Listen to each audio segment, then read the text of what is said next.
เศรษฐกิจลาวนับมือยิ่งพัฒนาและแข็งแรงนอนอยู่ในประเทศเศรษฐกิจขยายตัวไวที่สุดในทวีปอาเซียนและแปซิฟิกปี 2011 ประเทศลาวได้เปิดตลาดหลักทรัพย์ขึ้นปี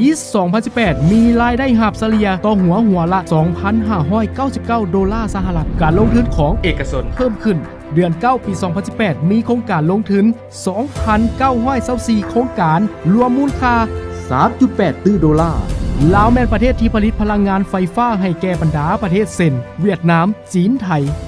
บริษัท CKC Global จำกัดเป็นวิสาหกิจหากบุกเบิกมีหน้าที่พัฒนาระบบนิเวศของผู้บริโภคเชื่อมต่อลูกค้าและวิสาหกิจวิสัยทัศน์กลายเป็นกลุ่มบริษัทมีหลายแขนงพัฒนาภายใต้รูปแบบของเทคโนโลยีพวกเขาจะสร้างความยั่งยืนมั่นคงให้กับอนาคตเฮ็ดสุดความสามารถพัฒนาให้แต่ละครอบครัวแต่ละคนซอยให้มีชีวิตที่ดีและมีความสุขสำหรับ CKC แม่นทุกคนครอบครัวเดียวกันก้าวสู่การบริการที่ดีที่สุดให้กับลูกค้าทุกๆการบริการของ CKC ล้วนแต่มีคุณภาพความมั่นคงตามกาลเวลา CKC Global ทุกการเคลื่อนไหวเกิดมาจากความหมักความใฝ่ฝันความสุจริตและสัญญาว่าจะบ่หยุดนิ่งพัฒนาคุณภาพสินค้าและการบริการ Easy เว็บไซต์การค้าออนไลน์เชื่อมต่อผู้ขายและผู้ซื้อ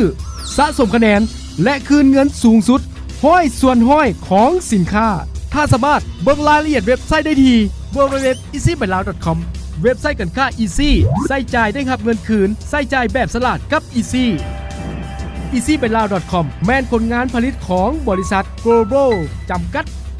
ในอนาคตพวกเขาจะสูงใส่พัฒนาบรรดาของเขตโครงลางเทคโนโลยีบริการสำลักอสังหารริมทรัพย์อาหารแพทยศาสตร์การศึกษา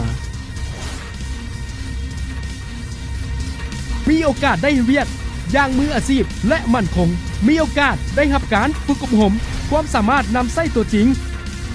บริษัท CKC Global ได้รับพื้นฐานเทคโนโลยีสูงใช้ง่ายดายมีความปลอดภัยสูง CKC New Line New Fund